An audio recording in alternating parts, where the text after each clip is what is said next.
Thank you so much for everyone coming to our understanding and leveraging the New Hampshire SAS grades 3 to 8 results.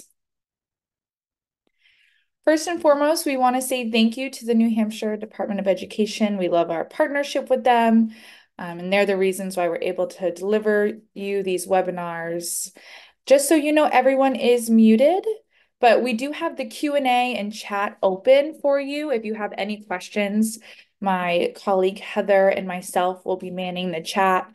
We'll be able to address questions that you may have. We also have at the end of this webinar, which just so you know, today is an hour and a half. So this is scheduled to go until 4:45, just because in years past, we needed a little bit more time. But we did put at the end of the webinar an opportunity to get anything you may need, some scenarios, if you need to ask questions about the portal or you have any questions yourself. So we have that as well, but please send any questions into the Q&A.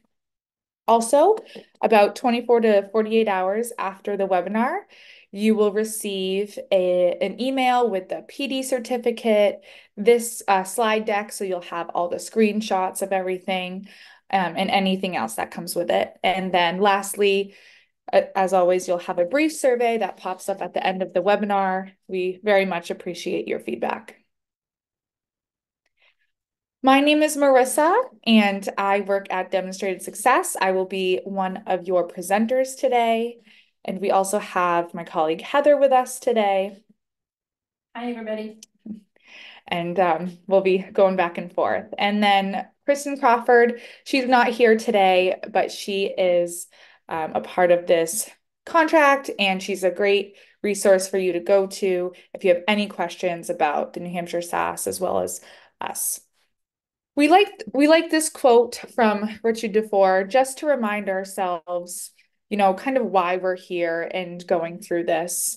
Really, the fundamental purpose of school is learning, not teaching. So we really need to just make sure, although we're teaching our standards or our competencies, that we're also ensuring that students are understanding, retaining, and now transferring that knowledge that they've learned throughout the year. So just a reminder of why we're here today.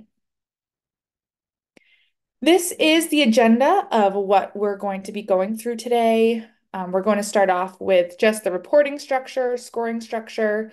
We'll take a view at the summative data. Also, maybe some reports that you haven't maybe seen in past. So we'll have different data views. And then again, any wrap-up questions and also those scenarios. So I'm going to turn my camera off just so you can see the entire screen, especially for all the screenshots we're going to be sharing. All right, so we're going to go into the reporting information, and we're just going to go over a couple of points just in case you have any questions.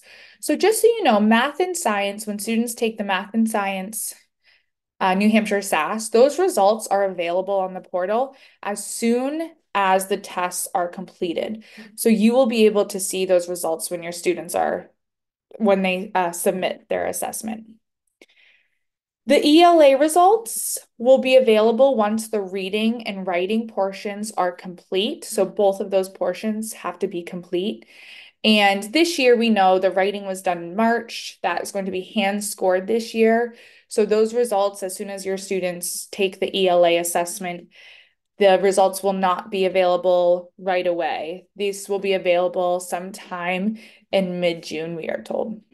Just so you know, anyone set up as a teacher, which will have TE and Tide, they're going to need rosters set up in order for them to be able to view their student results. And we're going to go into a little bit more about rosters in just a second. And then anyone who's set up as either a school test coordinator or a district test coordinator, they can see all of the student test results without any rosters being set up for them. And then anyone that you might have as a proctor in Tide, so anyone, who needs to be there as someone who's proctoring the assessment, they will not be able to see results even if those rosters are set up. So they won't be able to see how the students have done. So a little bit about the roster information. Just in general, we know that students can be part of multiple rosters. So we can roster students, based on sections, based on RTI groups, based on grade levels. So they can be part of multiple rosters, how you'd like to see student results. Usually, teachers, which are those TE level users, they will have access to their class or grade, but they can be given access to multiple grades or classes. So this will just depend on, how you want to see the results viewed or used. If I'm a sixth grade teacher and I can see my class, and there's multiple sixth grade teachers, we might want to be able to see the whole grade and how the whole grade has done. By creating these rosters, we are able to see student results from all of the New Hampshire SAS assessments. That's not just the summative assessments. You can see the modulars and the interims. Now, if you have already set up rosters because you were working with the modulars or the interims and you want to see those assessments, those will carry through the rest of the year. However, rosters do not carry over from year to year. And just some recommendations. The first one kind of goes with what I was saying about having access to your class or grade. So just any teacher who wants to see student results will just need a roster created for them. So we just have an example of what that might mean. If you're a sixth grade teacher, you want to see the whole grade, as well as each section or class that you might have. You need additional rosters for each of those. And then when naming them, just making sure you have a clear and consistent naming convention that can indicate the grade, class name, teacher, and period as applicable. So we just have an example right below here that you can reference. We want to go through the reporting structure of the summative assessment and how it's broken down. So that way, when you're able to see these reports, you know exactly how they match up with the standards and so forth. So they're broken down into subjects, reporting categories, clusters, and standards. And we like to talk about that just so we're all on the same page when we're talking about language.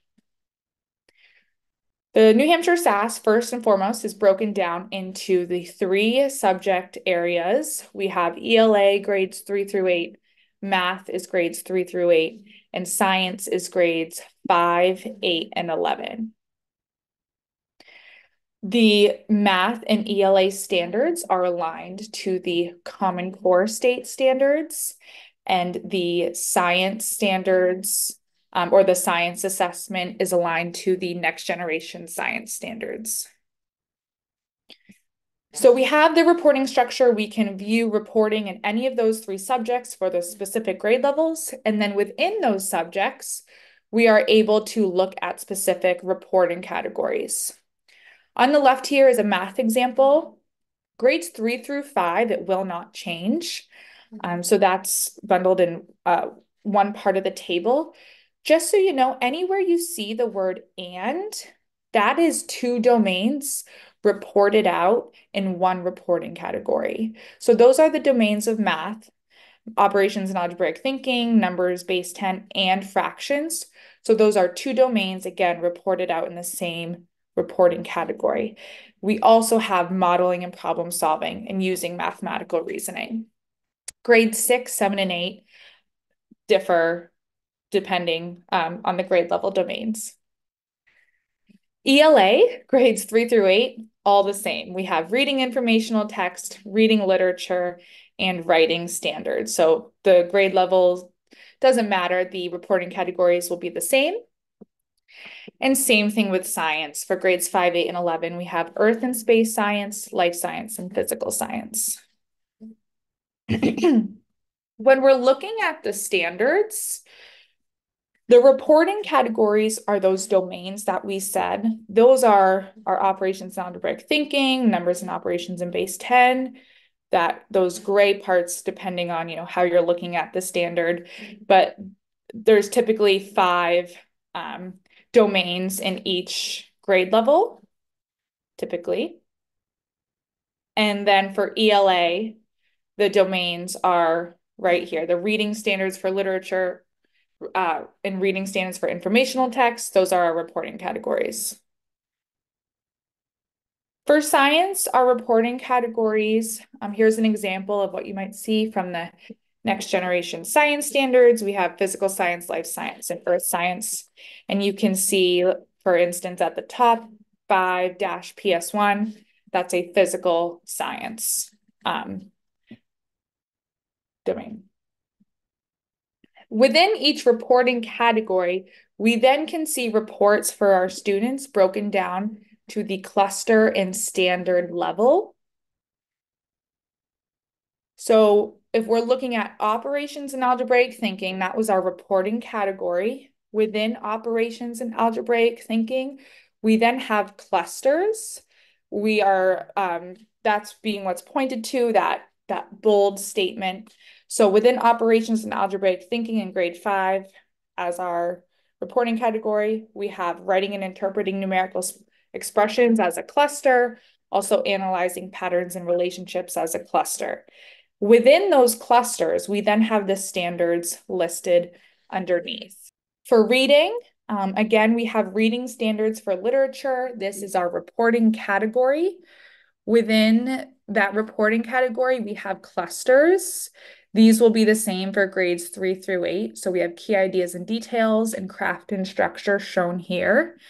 And then again, within those clusters, it's broken down into the standards. And for science, these are our disciplinary core ideas. That is the matter and its interactions, the physical science. And just to note that each cluster has standards within it, but the New Hampshire SAS Summative, it's only going to report down to the cluster level for science. And we'll give an example of that in a little bit. All right, I don't see any questions so far, so I'm going to keep going since we have a lot of information. Again, please ask any in the Q&A or chat as we go along. So now that we've talked about the reporting structure of what the New Hampshire SAS gives out for reporting, we're going to talk about the scoring structure for those reports. So again, the summative scores, we will get a score down to the, starting with the subject area. So students will be able to get a score for math, ELA, and science. That will be 4 levels. They'll either be at a level 1, level 2, level 3, or a level 4.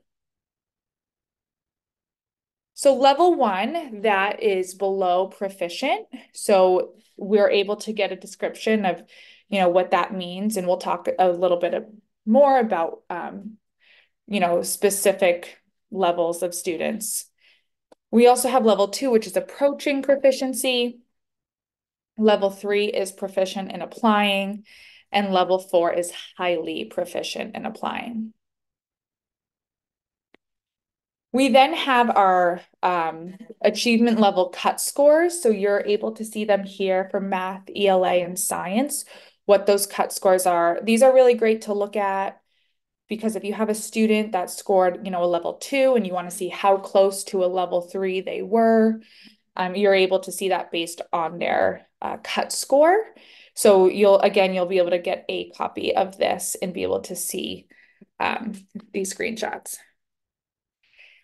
These cut scores are based on the student's scaled score. So if this is what your portal looks like, we have some athletes to the left here, no student names, but their scaled score is right there to the right. So you'll be able to see that. Then within each subject, so we're able to see the 4 levels that students have scored within the subject. We then are also able to see their scores for specific reporting categories.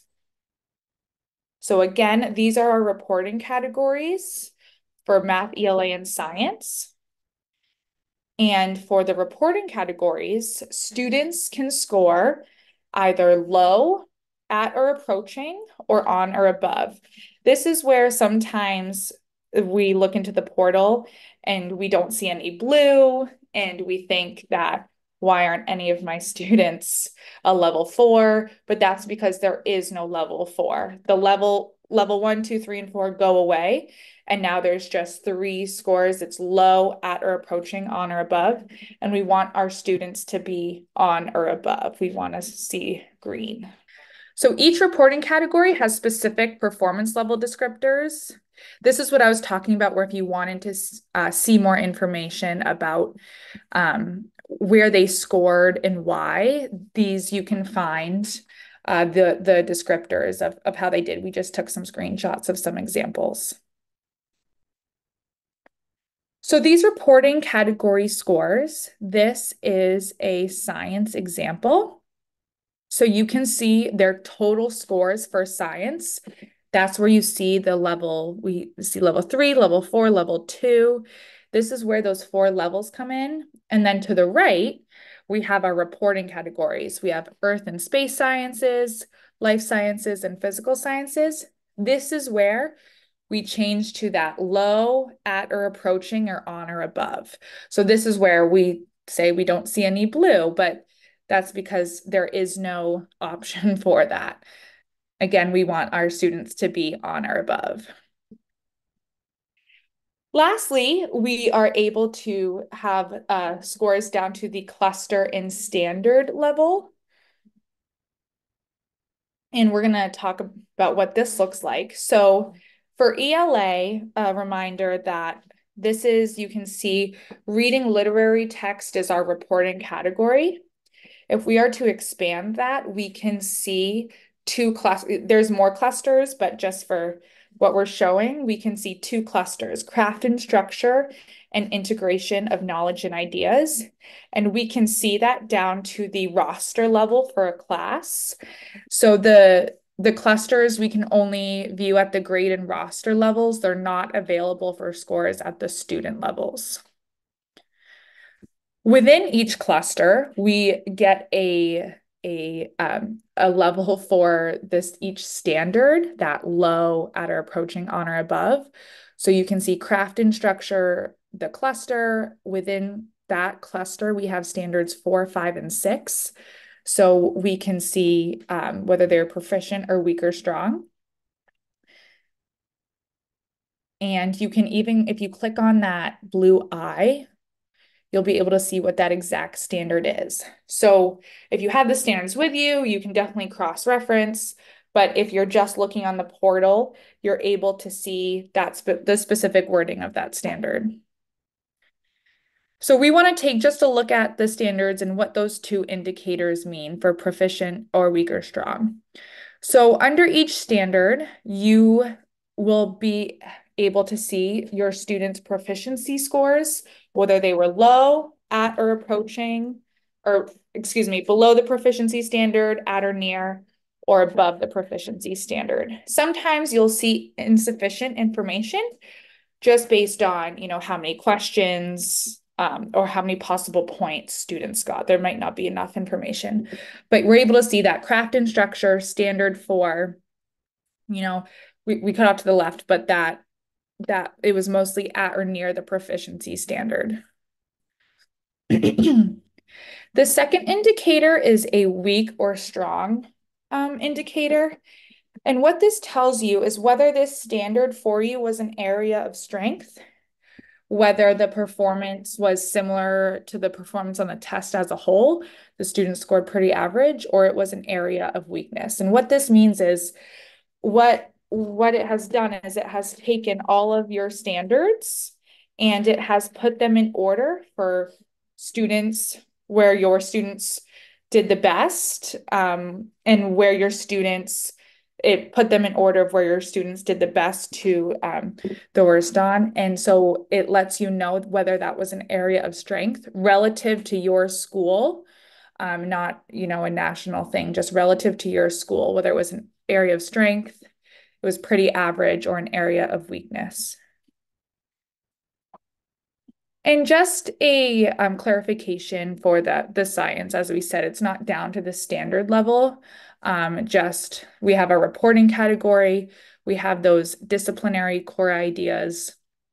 There are no standards. So we just have that proficiency indicator, and the weak or strong indicator for those clusters or disciplinary core ideas. All right, I don't see any questions. So I'm going to pass it off to my colleague Heather. Okay. All right. So now that we have gone over the reporting structure and the scoring structure, we really like to make sure that you're all understanding how the reports are related to the standards and sort of how to read the information on there. So now I want to show you how it looks when you're viewing the summative data.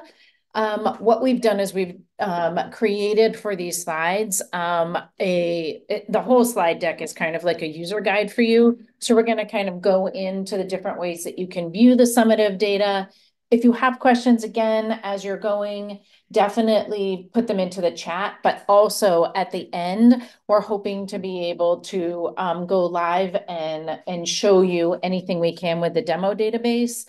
The demo database doesn't have a lot of information in it at this point, so we wanted to give you screenshots and we've just de-identified everything.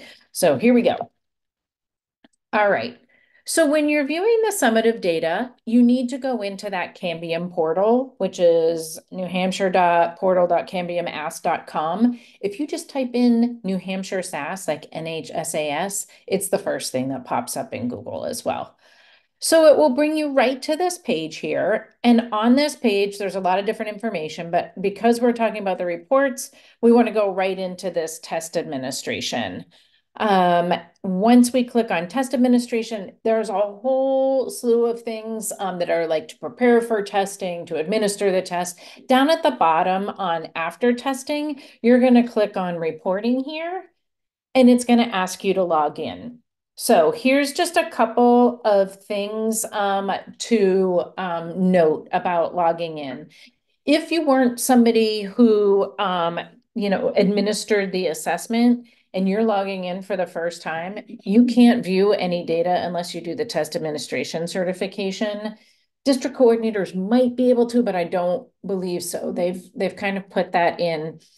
When Marissa was talking too about like the rosters or logging in, it is per school year. So again, if the rosters were done in the fall, you're all set for rosters now. If you've logged in recently, you should be all set. You shouldn't need to request a new login for this school year. If you haven't logged in a little while, it might send that code to your email, and just know that your email, it might be in your spam folder, but you'll just have to put the code in. So basically you log in. And then the next thing that comes up is this page for you choosing what you would like specifically for your dashboard.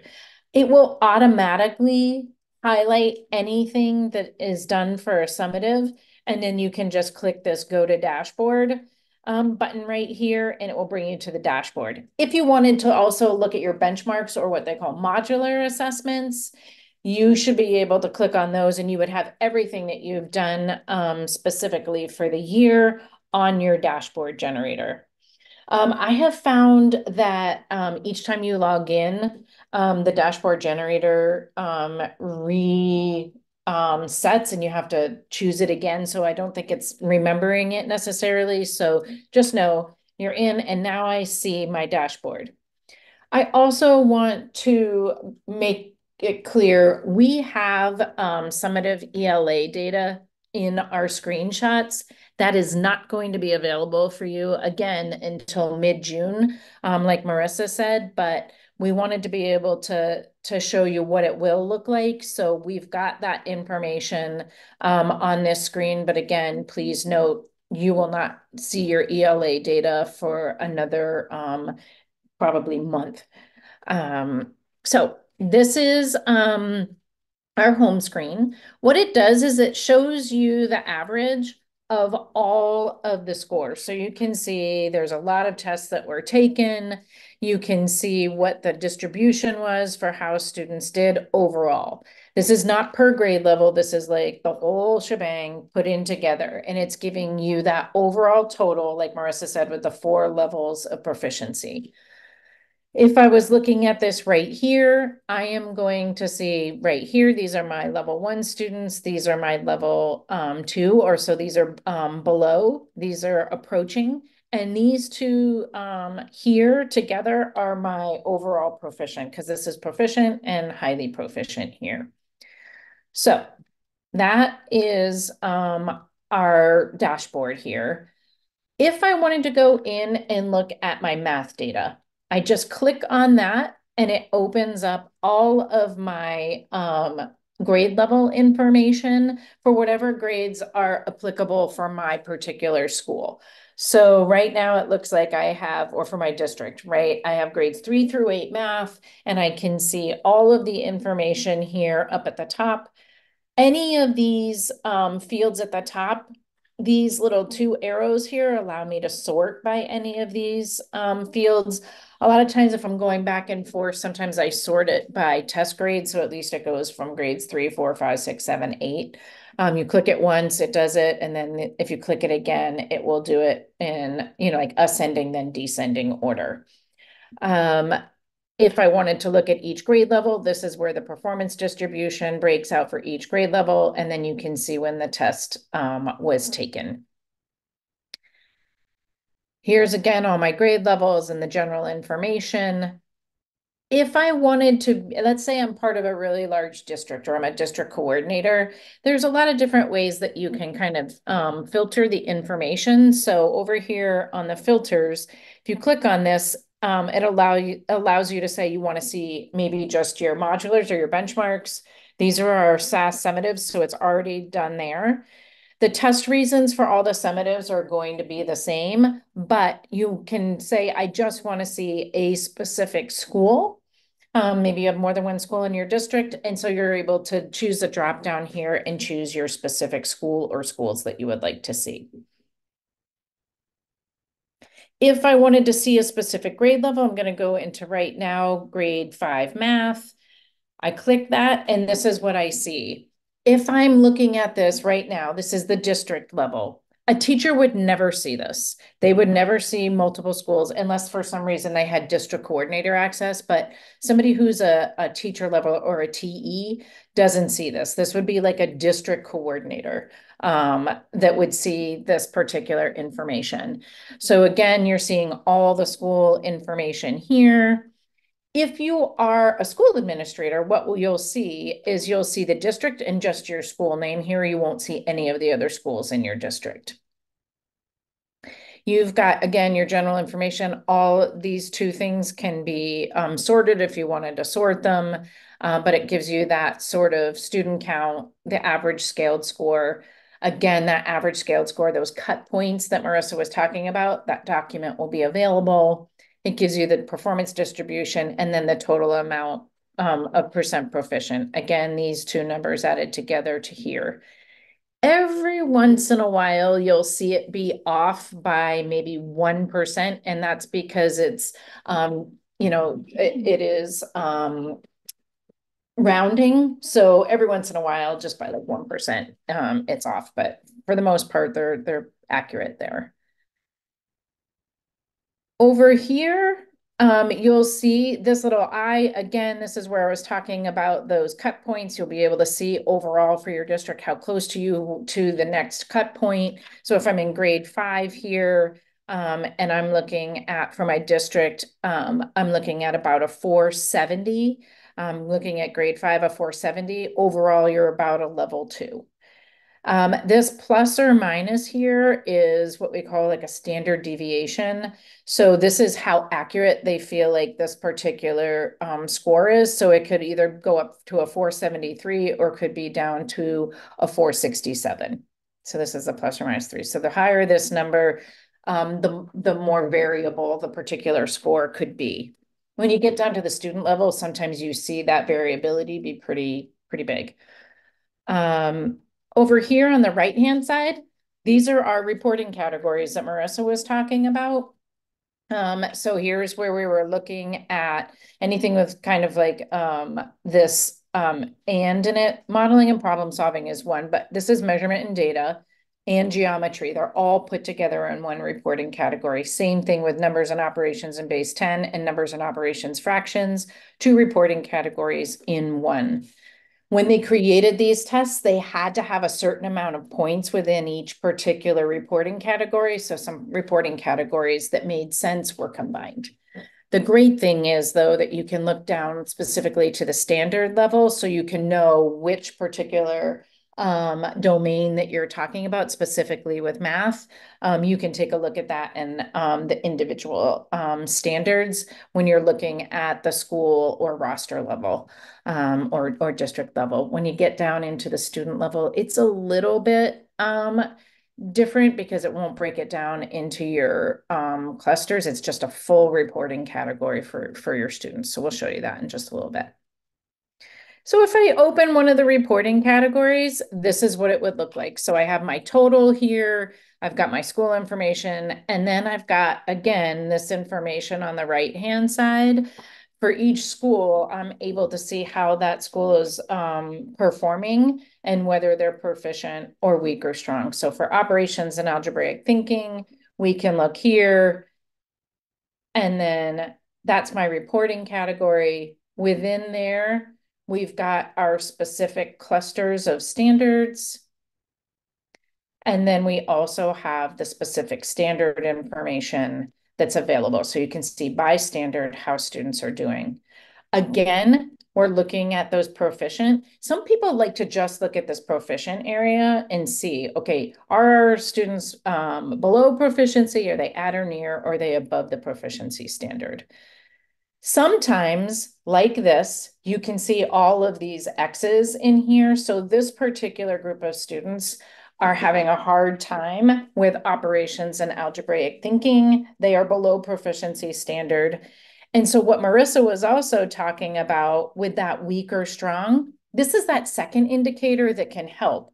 Again, it takes all of your standards and it says, out of all of the standards on the math assessment, not just operations and algebraic thinking, but the whole math assessment, here are the areas that are an area of strength for our students. Maybe they're an average for our students, or they're an area of weakness for your students.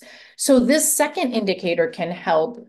If you have everybody is below, you can kind of see in general, even though we're below on this, relatively speaking, for this particular standard, it's an area of strength for our kids. So if we're going to concentrate on things, we can start to look at that with a little bit of variability.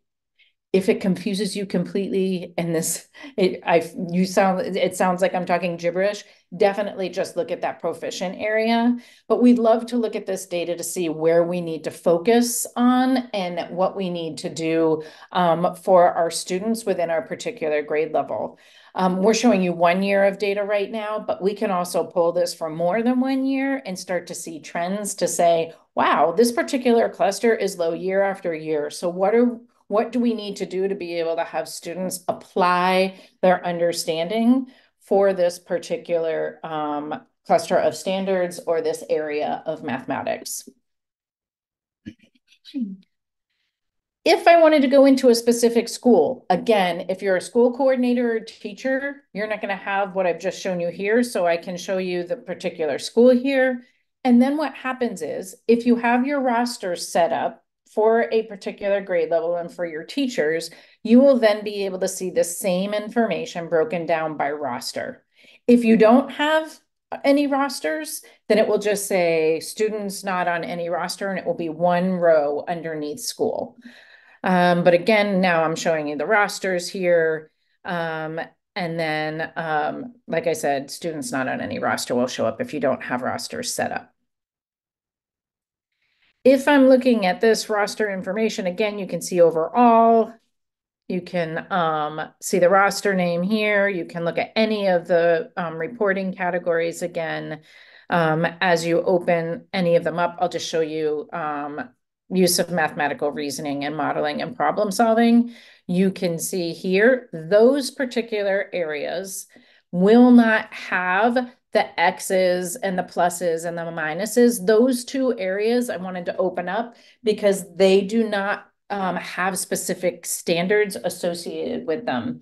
They are the ones that have specific standards are your domains of math, which is that measurement and data and geometry, the numbers and operations, base 10 and fractions, and operations and algebraic thinking. That's for grade 5. The use of mathematical reasoning and the modeling and problem solving is pulling some of those particular questions that have to do with those areas and giving an overall score for those as well. So it's kind of pulling from whatever questions were in the other reporting categories. Again, we're looking at the cluster, or we're looking at the roster, and just for these two, it's not necessarily going to break it down any further. If I'm looking again at the rosters and I go into a roster, this is where I'm able to see the students that are part of that roster. And here's where the information changes. So now I've got my student information here, right? I've got my overall or total score, again, 4 levels of proficiency there. Each student is going to get a scaled score. Here's where I was saying that the standard deviation might be a little bit higher at the student level. And then here's their overall performance. So this scaled score feeds into what their overall performance is. This quantile measure is pretty interesting. There's a Lexile level for ELA, a quantile measure for math, and those are just ways of looking at your overall student ability. This one, quantile, is their overall ability for math. And then Lexile is their overall ability for reading. There's also the Lexile Quantile Hub. I won't get too much into that. It is free through the state of New Hampshire. If you want to have any information about that, they can help you kind of use these quantile measures and Lexile measures as well. So you can always reach out to us. Our information is at the end. Just write a little note, Lexile Quantile Hub, and we can get you some information if you need it. As we're looking here now, if we open up any of these particular reporting categories, this is what you're going to see from the student level. I close the total here, and then you can see measurement data and geometry, modeling and problem solving. So this is where we're down to those 3 levels of scoring. We don't get down to the cluster or the standard level for individual students. So that's the view there. And that's just a reminder that we don't get that information. If we're looking at ELA, just wanted to show you again, ELA, same thing. These are our school names. We can see the reading information, reading literary text, and then writing dimensions. I want to show you a little bit of the difference here. Again, you're not seeing any of these scores until mid-June, but we just want to show you what it's going to look like. So as we go through here, if we look at the reading informational and reading literary text, you've got that same sort of drill where you've got your reporting categories here. Up at the top, you've got your clusters and then each standard, and then that proficient or weak or strong score. Same thing for reading literary text. So it's very similar to math, but it's just breaking it down into those ELA categories. This is, again, just a reminder of what proficient or weak or strong. I find the symbols to be a little bit challenging when you're looking at it. It's very overwhelming on the screen, so it does take a little bit to get used to. Writing dimensions is a little bit different. As we look at the school level or even the roster level, this is what it's going to look like. So I'm right now looking at specific rosters. We have some information here, the red and the green. I just want to explain it so that you can understand it. The red is basically, if we're looking at the rosters, if I were to, I'm going to take this, I'm going to take it back to just this here. If you're looking at the red, roster 1 is having a really hard time. This particular classroom is having a hard time. They have the lowest percentage of students scoring the lowest number of points. So Look at this. Lowest number of points for convention is 0. They've got 14%. These people only have 8% and these don't have any. So this is just an indicator saying this roster has the highest percent of low scores across the board for any of these. Again, for writing, conventions is worth 2 points, evidence and elaboration worth 4, organization and purpose worth 4. Right now, we're showing you informative and explanatory and opinion. In the future, you will also have narrative over here because the narrative writing is something that each grade level is going to be scored on as well. But we're just showing you what we can for the fitting on the screen right now. The green is showing us the particular roster that has the highest percentage of students scoring the most points.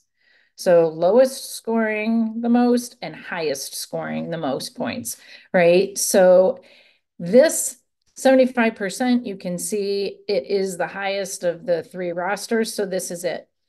You have nothing for evidence and elaboration because no school is scoring the highest number of points, even 3 points, but the highest number of points here.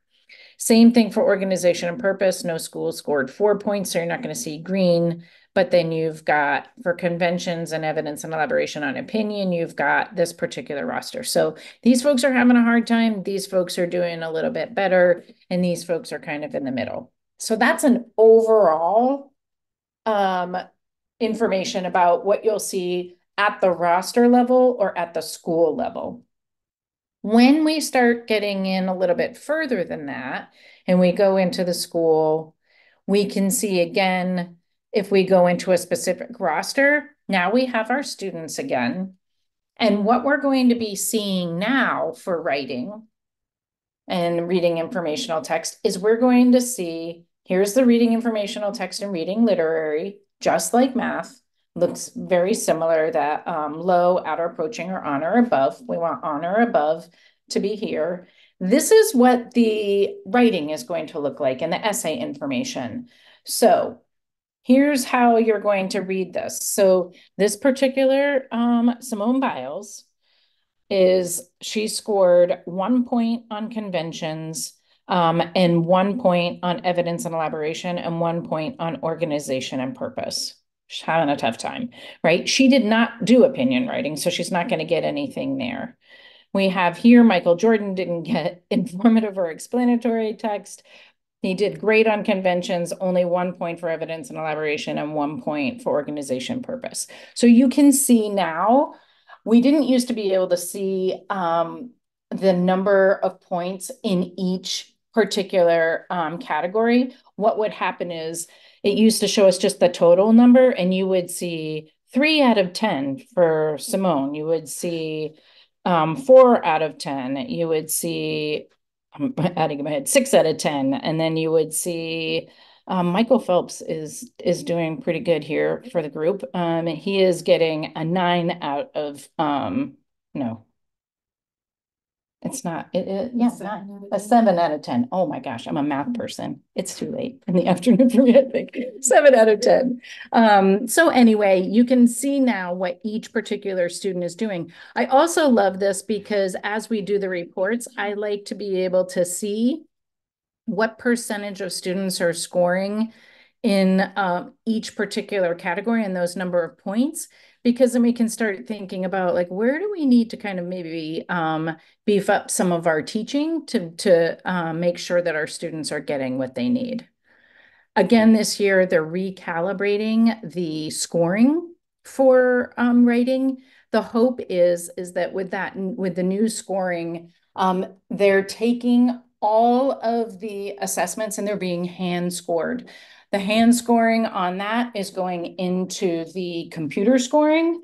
And so it's kind of training that to make sure that we are sort of a little bit more in line with what students are currently able to do. So I'm crossing my fingers. I know in the past, writing has been something that people have been wondering why students aren't scoring more 4s. We have really high students that aren't necessarily scoring the top score. So I'm hoping maybe we'll see some changes with that with the new scoring. Lastly, we have science. For science, we're looking at sort of that same thing. Again, just 5, 8, and 11. We look at grade 5, again, here's all our school information. We can look at earth science, life science, and physical science. I'm just going to show you earth science here. And you've got this same information here. You've got your disciplinary core ideas, that ESS 1. If I were in the portal, I could click on this. It would tell me exactly what that one is. And it tells me what my proficiency levels are for each school. And if those particular disciplinary core ideas are an area of strength, average, or an area of weakness as a whole for the group. With this here, if I go into the school and I go into a roster for students, again, we'll open these up and this is what you're going to be seeing. Very much like ELA and math, you see their overall score with 4 levels, and then each particular reporting category is showing you their 3 levels, and then you can see per student. Any questions? No questions. Okay. All right, we're going to keep going. Just going to take a deep breath here. It's like feeling like this is a long one. If we were in person, I would be giving you a break to get up and sort of shake your legs out. But definitely stand up, give yourself a little bit of a second. And we're going to start going into the different data views and taking a look at what some of the reports are going to be looking like. So, individual student reports. Most of us are pretty familiar with these. These tend to be what we send home with students and have in the past. Some of you are starting to use the family portal for this. This is the kind of information that shows on the family portal as well. So this is, you know, what we're used to sending home in that sealed envelope. So it's showing individual student results for either ELA, math, or science. It's available in a simple or detailed report. We're going to go over the difference between those. The simple report is a single page, right? It has the student score performance on each reporting category, and the detailed report has a student score. It has some longitudinal data, and it has, again, performance on each category. Most people send home the detailed report. I'll show you the difference in just a sec. And then, again, you can print them. There's also supplemental materials that we'll show you that can be batch printed by a school, by a grade level, or even at the roster level or individually if you need it printed for one particular student. To be able to print this, we're right on our dashboard here. And what we're going to do is go to download student results. As we click on download student results, this particular screen is going to pop up. Now, depending on what you have for your, if you use the modulars or not, you're going to have a lot of different test reasons in here, or you're just going to have your spring summative test reason. So these, again, are all the different test reasons that you might have used. And then if you click right on that spring 2024, you're going to be able to choose that information.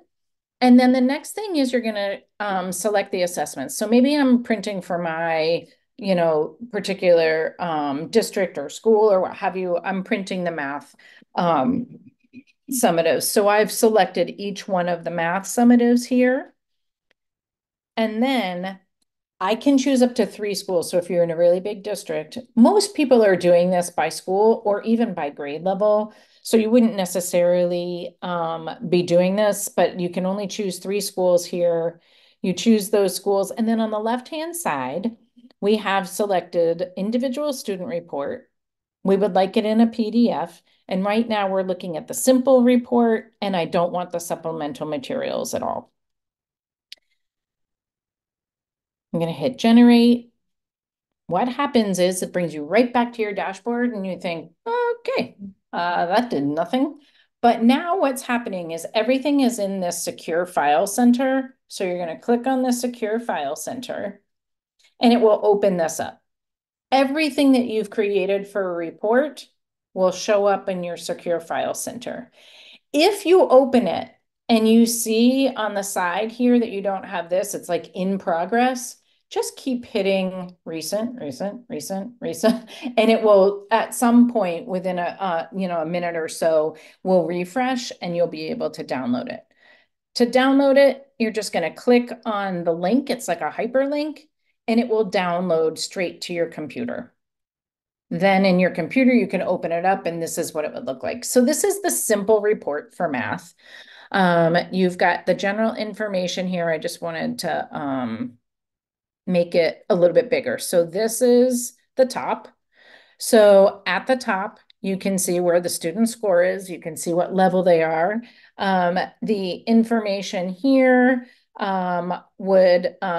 this tells you a little bit about that standard error, like the standard deviation. And then this gives you a little bit about the quantile level.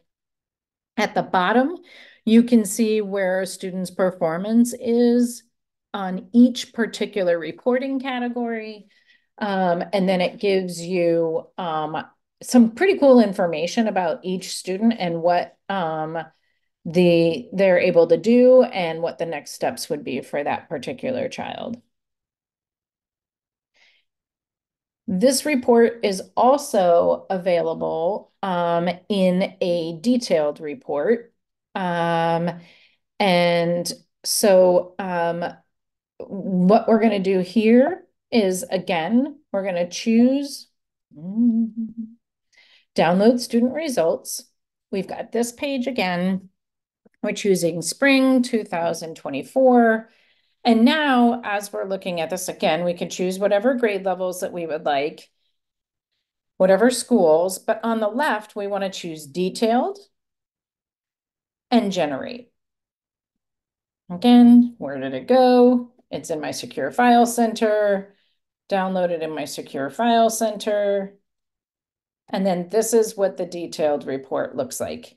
This is more than one page. So I'm going to go through each one. Again, you've got this one page and you've got where the student score is. And instead of this being on the right-hand side, it's nice and big on the front.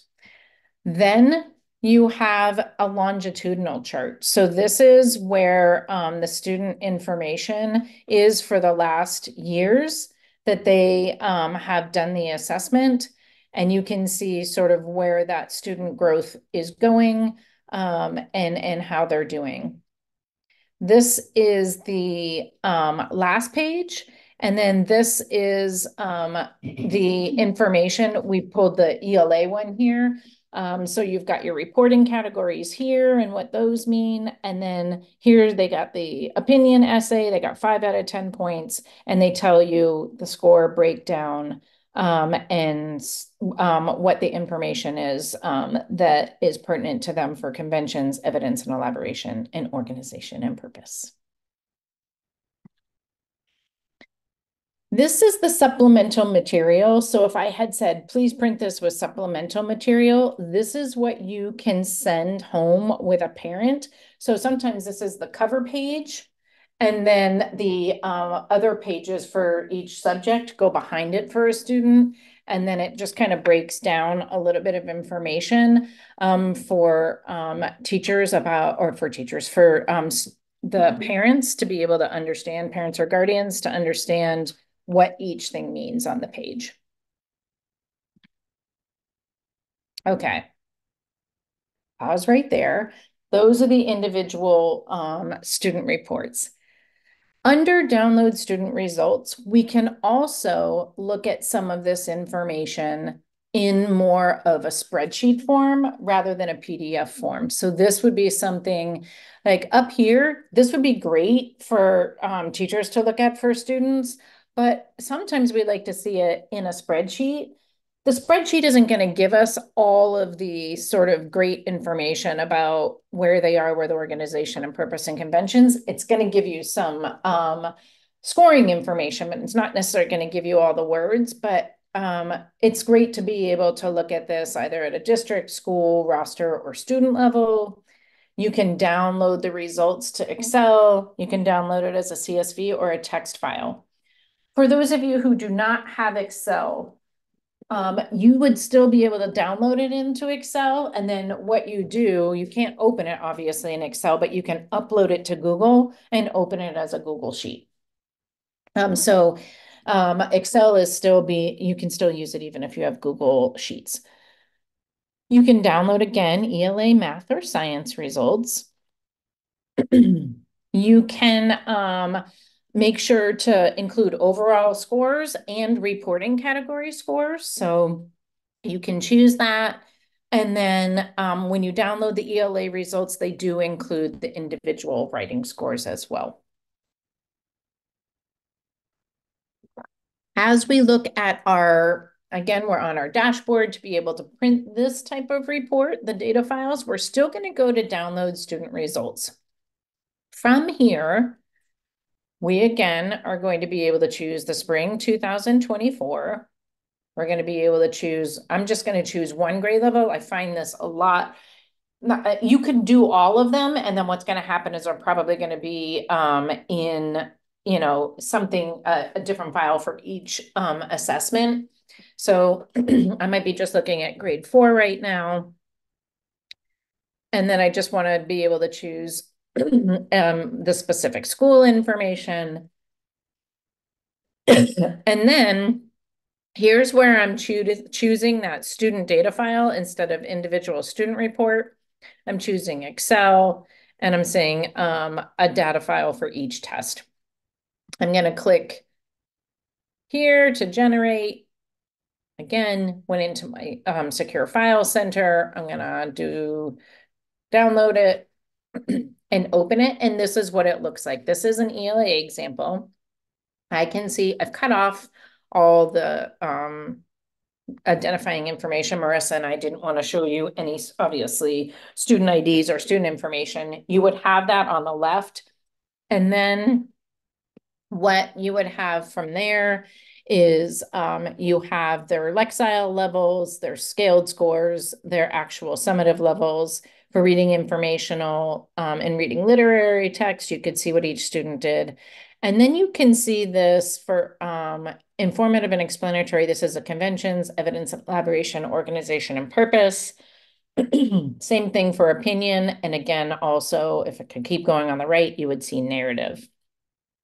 Want to talk about a couple of different things here, specifically this prompt copy match. I believe we're going to still see this information in here. And what that means is a student has either copied verbatim without any sort of quotation marks, or there's so much information that was copied verbatim from the passage that they do not get a score. So that's that prompt copy match. NA just means that they took a different assessment. So you can see this one did opinion and not the informative or explanatory. And then you've got your total number of points for each one. Okay. Again, this is how we can see some of those writing scores.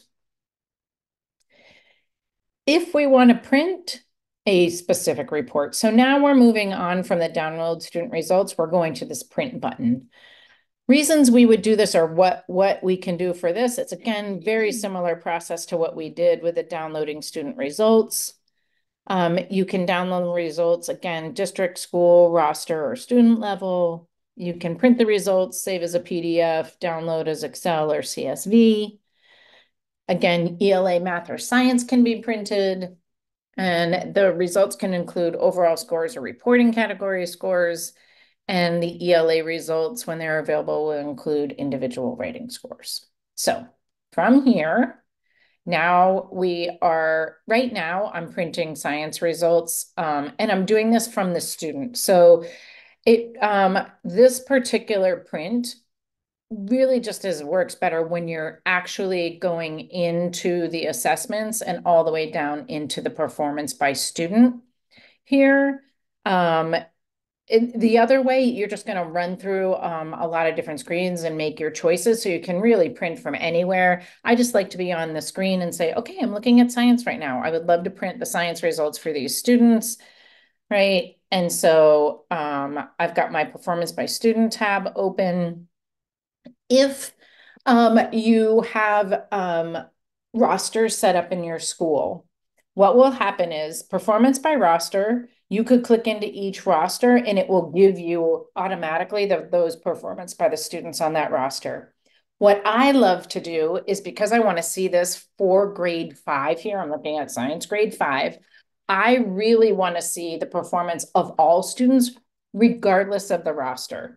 So it would list any student who's on any roster or all students in that particular grade that took this assessment. And so that this particular tab is really helpful. Once I click on performance by student, I can click print here. And now this is what I get. Sometimes you can see here, we took out a lot of the information here, but sometimes I really like PDFs. Sometimes the PDFs don't print out very nicely, so you could change it from a PDF to Excel or anything that you would like. So you've got this here. And if I wanted to say save to Excel, I don't typically print this in a PDF because it goes on to multiple pages. It's just, I don't find it super helpful in this way unless I make it really small.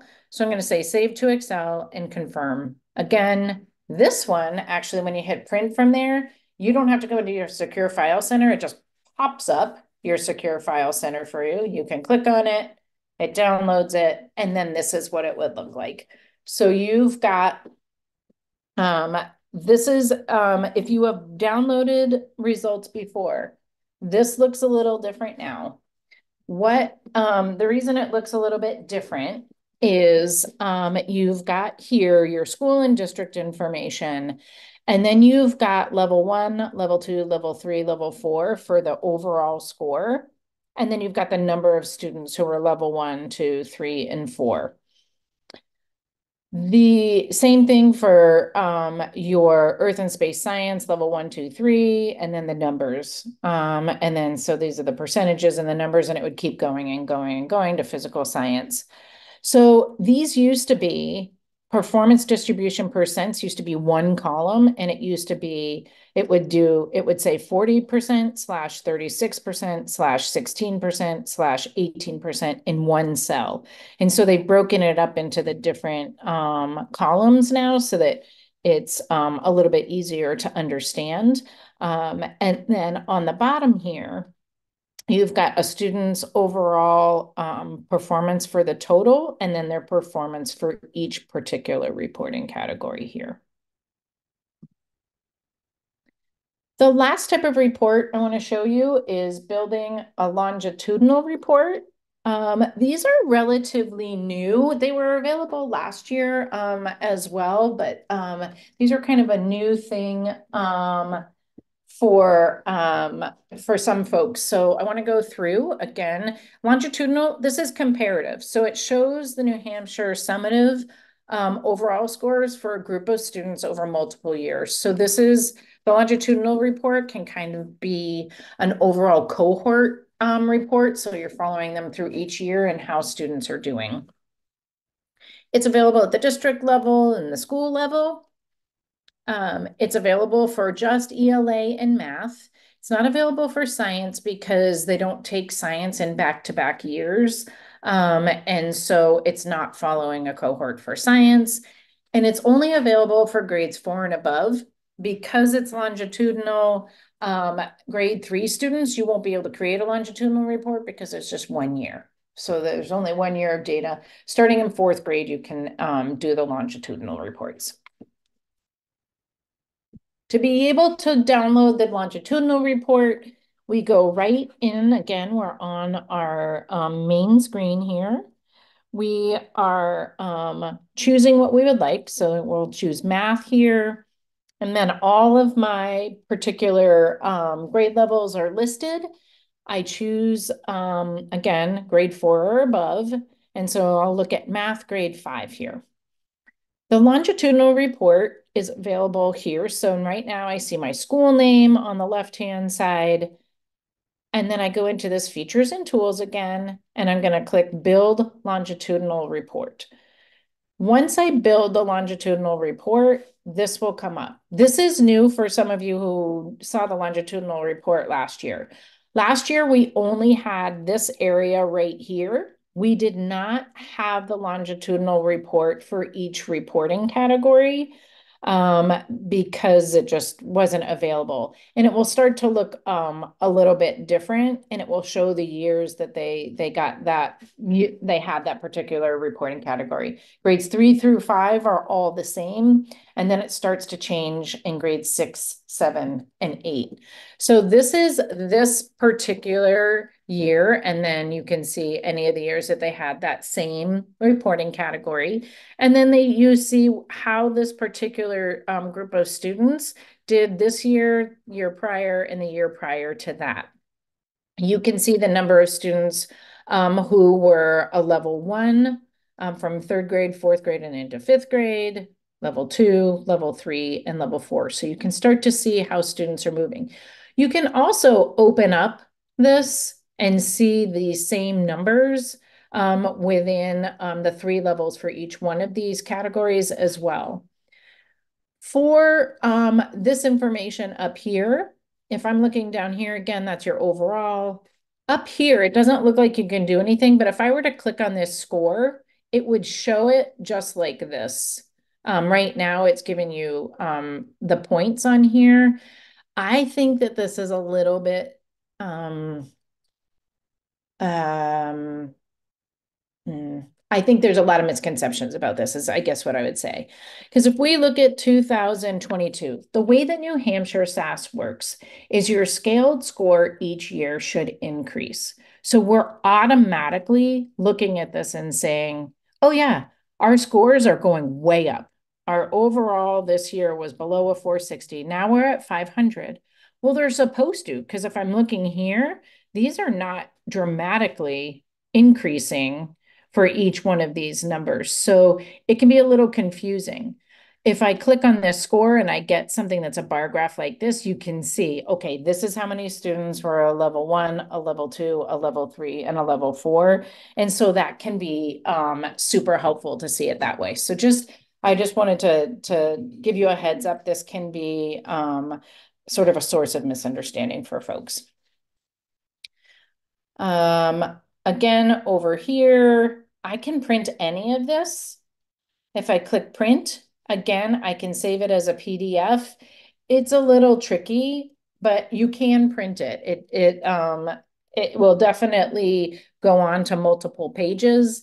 So I could choose PDF. I could save it as a CSV if I wanted to. I could print it if I wanted to, and then I'm just gonna be able to say confirm. And then again, I could go into my secure file center, open it up, downloads it, and then it will print that report that looked just like that. So that's the longitudinal report. All right, any questions there? Um, let's see. All right, so I want to go into some scenarios, but I also want to, there were a couple of you who might have been part of the leveraging data workshops in the past. Um, we had a lot of templates that we have created for historical data. I'll show you the leveraging data workshop is coming up. We have to update everything.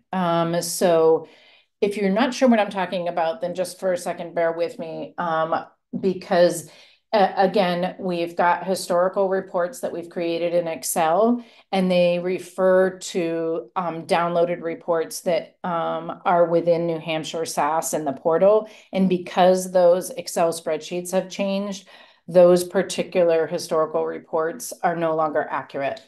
If you are not going to the leveraging data workshop that's going to be coming up and would like those, just email Marissa or myself. Again, it's at the end here, and let us know. And once those are finished, it's interesting. We did did all the screenshots for this webinar a week or so ago. And as we were going through it, the reporting portal had changed again. So we're waiting just a little bit before we put those together to make sure that we're have all our ducks in a row and that things aren't going to change again. But if you're looking for historical reports, or even if you don't know what we're talking about right now with historical reports and you say, that sounds like a good idea, email us so we can get you some more information about it. All right. I want to go live. I would love for you in the chat or in the Q&A to feed anything you can for questions to Marissa, and I can go and show you whatever it is.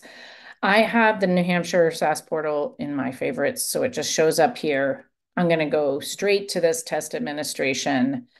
I am going to go from test administration, scroll down, and this is where I'm going to go into that reporting portal. And I'm going to log in.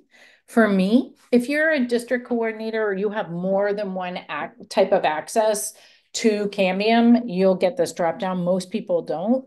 I am going to go into the demo district right now. Just know this demo district has single things populated and they're just quickly done for each grade level. So you're going to see a lot of red in here. But here again, I can go to my dashboard and I can click on this go to dashboard. So right now you can see that there are only a certain number of tests taken. You would see everything that is for your particular school or district, or whatever you have access to is what's going to show up on your dashboard. So if you're a teacher and you teach grade 6 or grade 5 or whatever, you're only going to see information for grade 5 or whoever you have rostered to you. Just to kind of give you a little bit of the rundown and to kind of take a peek. Again, to look at math, I'm just going to click on this. I've got all of this information here. I can sort. Okay, ascending, descending, and ascending.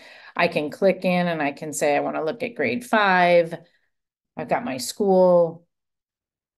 Nobody's rostered. If I were to look at all the students right here, I've only got like 3 students that have taken this assessment. Again, it was just something that was like a really quick assessment. I can open these up, close these. I can look at any of the information here. If I wanted to print or do anything from here, this is where I have my features and tools. And then I can either download those student results or print from here. The other information that I would like to show you is if I'm in here and I go back and I'm going to just go to performance on the test here. This is where you're able to take a peek. I don't think it's going to let me do any sort of longitudinal information because I think there's too few students to be able to do the longitudinal report. But if you have any questions about where you would see anything or what information you're looking at, definitely let us know.